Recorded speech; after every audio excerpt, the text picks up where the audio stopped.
সেজন্য আমরা বসে গেলাম, আমরা তার সাথে বসে সালাত আদায় করলাম। সালাম ফেরানোর পরে আল্লাহ নবী সাল্লাল্লাহু আলাইহি সাল্লাম বললেন, তোমরা পারস্য এবং রোমের সাম্রাজ্যের লোকেদের মতোই করতে যাচ্ছিলে।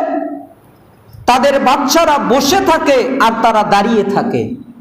তোমরা কখনো এমন করো না, সব সময় তোমাদের ইমামের অনুসরণ করবে। সে যদি দাঁড়িয়ে সালাত আদায় করে তোমরাও দাঁড়িয়ে করবে, সে যদি বসে সালাত আদায় করে তোমরাও বসে করবে।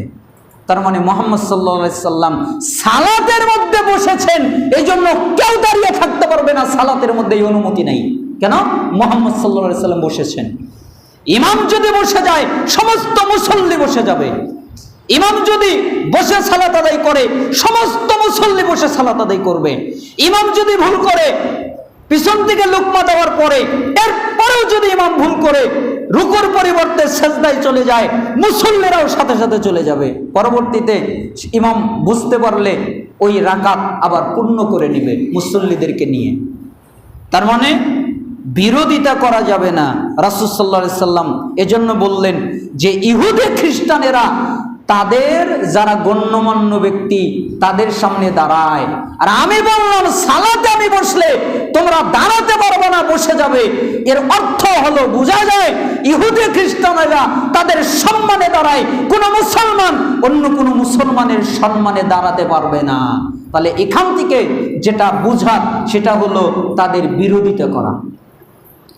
রাসূল সাল্লাল্লাহু আলাইহি ওয়াসাল্লাম আরো বলেছেন, যেটা সহিহ মুসলিম 1848 নম্বর হাদিস, আবু হুরায়রা বলেন, যে ব্যক্তি আমিরের আনুগত্য থেকে বেরিয়ে গেল এবং ইসলাম যেই জামাত ওই জামাত থেকে বিচ্ছিন্ন হয়ে গেল, সে জাহেলিয়াতের মৃত্যুবরণ করলো। আর যে ব্যক্তি লক্ষ্যহীন নেতৃত্বের পতাকা তলে যুদ্ধ করলো, সে কেন যুদ্ধ করছে এটা সে জানে না, কি কারণে যুদ্ধ করছে এটা সে জানে না। গোত্রপ্রীতির জন্য ক্ষুব্ধ হয়, রাগান্বিত হয়, অথবা গোত্রপ্রীতির দিকে আহ্বান করে, অথবা গোত্রের সাহায্য করার জন্য যুদ্ধ করে, আল্লাহর সন্তুষ্টির কোনো ব্যাপার থাকে না, আর তাতে সে নিহত হয়, সে জাহেলিয়াতের মৃত্যুবরণ করে, সে জাহেলিয়াতের মৃত্যুবরণ করে।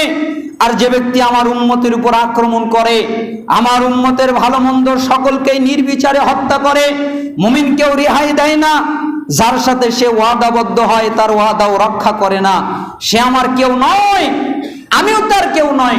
তার মানে এই হাদিস দ্বারা রাসূল সাল্লাল্লাহু আলাইহি সাল্লাম বোঝাচ্ছিলেন যে অমুসলিম ইহুদি খ্রিস্টান তাদের একটা স্বভাব হচ্ছে তারা কৌশলে বিভিন্নভাবে ধোঁকা দিয়ে মানুষকে নষ্ট করে ফেলে দেয়। দেখেন কত কঠিন হাদিস, যেটা বুখারীতে এসেছে 6170 নম্বর হাদিস। আল মারউ মা মান আহাব্বা, এক ব্যক্তি এক দলকে ভালোবাসে, কিন্তু তাবাহু আবু মুআবিয়া ওয়া মুহাম্মদ ইবনে উবাইদ, মানে এক ব্যক্তি একজনকে ভালোবাসে কিন্তু সে তাদের পর্যায়ের হতে পারে না। এই কথাটা বর্ণনা করছেন মুআবিয়া মুহাম্মদ বিন উবাইদ। তিনি বলেন, আর রাজুলু ইউহিব্বুল কওমা ওয়া লাম্মা ইয়ালহাক বিহিম, এক ব্যক্তি একটা লোককে ভালোবাসে কিন্তু আমলে তাদের সমপর্যায়ের হতে পারে নাই। মানে একটা মানুষকে এমনিই ভালোবাসে কিন্তু আমলে তাদের মতো না। তাহলে শোনো, আল মারউ মা মান আহাব্বা, মানুষ যাকে ভালোবাসে সে তারই সাথী। সে যদি মেসিকে ভালোবাসে তাহলে ও মেসি, সে যদি আর্জেন্টিনা ব্রাজিলের আর কি কি খেলোয়াড় আছে এদেরকে যদি ভালোবাসে তাহলে সে ওদের অন্তর্ভুক্ত। সে যদি কোনো খ্রিস্টানকে, সে যদি কোনো ইহুদিকে, সে যদি কোনো নাসারাকে, সে যদি কোনো অমুসলিমকে, সে যদি কোনো অমুসলিম কাউকে, কোনো দেশকে ভালোবাসে, মহব্বত করে, তাহলে সেও সেই। কোনো পার্থক্য নাই, কোনো ফারাক নাই। মানে কেউ যদি মেসিকে ভালোবাসে, আপনারা কি বলেন মেসি কোথায় যাবে? জান্নাতে যাবে? এখন পর্যন্ত সে যদি ইসলাম গ্রহণ করে তাহলে আল্লাহ তাকে জান্নাত দিতে পারে, তাই না? কিন্তু এখন যে পর্যায়ে আছে কোথায় যাবে? জাহান্নামে যাবে। তাহলে যারা তাকে অনুসরণ করবে ওইগুলো কোথায় যাবে? জাহান্নামে। ব্রাজিলের আরো কে কে আছে, কি প্লেয়ারের দুই একটা নাম বলেন, জানি না আমি। হ্যাঁ, নেইমার। তো নেইমারের যদি কেউ অনুসরণ করে, নেইমারকে যদি কেউ ভালোবেসে মহাব্বত করে, নেইমার কোথায় যাবে? এখন পর্যন্ত জানা যাচ্ছে যে সে অমুসলিম, ও জাহান্নামে যাবে। অতএব যেই তার অনুসরণ করবে সে তার সাথেই জাহান্নামে যাবে। এই কথাটাই মুহাম্মদ সাল্লাল্লাহু আলাইহি সাল্লাম স্পষ্ট করে বুঝাচ্ছেন, কিন্তু আমরা কপাল পোড়া মুসলিম জাতি আমরা বুঝতে পারি না। এজন্য আমি আপনাদের বলছিলাম বিভিন্নভাবে অমুসলিমদের পাশে থাকা যাবে না, কোনোভাবেই থাকা যাবে না।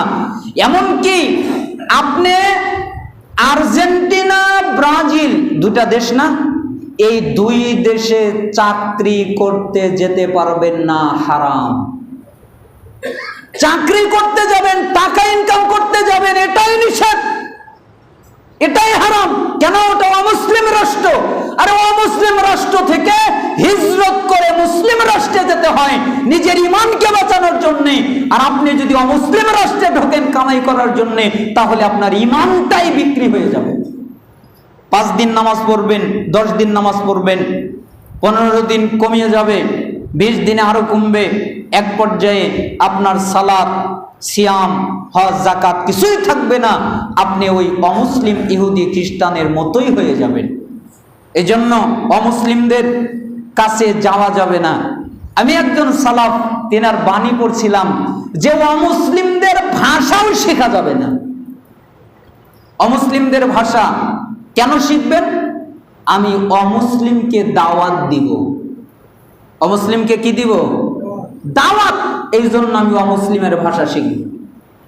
অথবা এর দ্বারা এই ভাষা শিখলে মানুষের কল্যাণ হবে, মানুষের উপকার হবে, এই জন্য আমি শিখব। এমনি এমনি অমুসলিমদের ভাষা, অমুসলিমদের পোশাক, অমুসলিমদের কালচার, অমুসলিমদের পদ্ধতি, অমুসলিমদের রীতিনীতি, অমুসলিমদের কোনো কিছুকে সমর্থন করা, কোনো কিছুকে সাপোর্ট করা নিষেধ, হারাম। এমনকি অমুসলিমদের রাষ্ট্রে চাকরি করতে যাওয়াও হারাম। তাহলে আর্জেন্টিনার ব্রাজিলকে সাপোর্ট করে ওই জামা গায়ে দিলে ঠিক হবে? হবে না। আল্লাহ তাআলা আমাদেরকে, আপনাদের তিতা লাগবে আমি জানি, বলবে যে হুজুর কি বলতেছে, কি সুন্দর খেলাটাই না দেখলাম। গতকাল রাত্রে খেলা হয়েছে, আমি জানি না হয়েছে, জানি না, তার 2-1 দিন আগে হয়তো হয়েছে। কি সুন্দর খেলা দেখতেছিলাম, কি মজার খেলা, আর হুজুর এসে বলতেছে ওই খেলা নাকি দেখা যাবে না। তাহলে কি মুসিবত না? এজন্য আপনারা অনেকে দেখতে পারবেন না, এটা আমি জানি। হক কথা তিতা লাগে। এজন্য অমুসলিমদের পাশে আপনারা কোনোভাবেই দাঁড়াবেন না। আল্লাহ তাআলা আমাদেরকে হেফাজত করুন।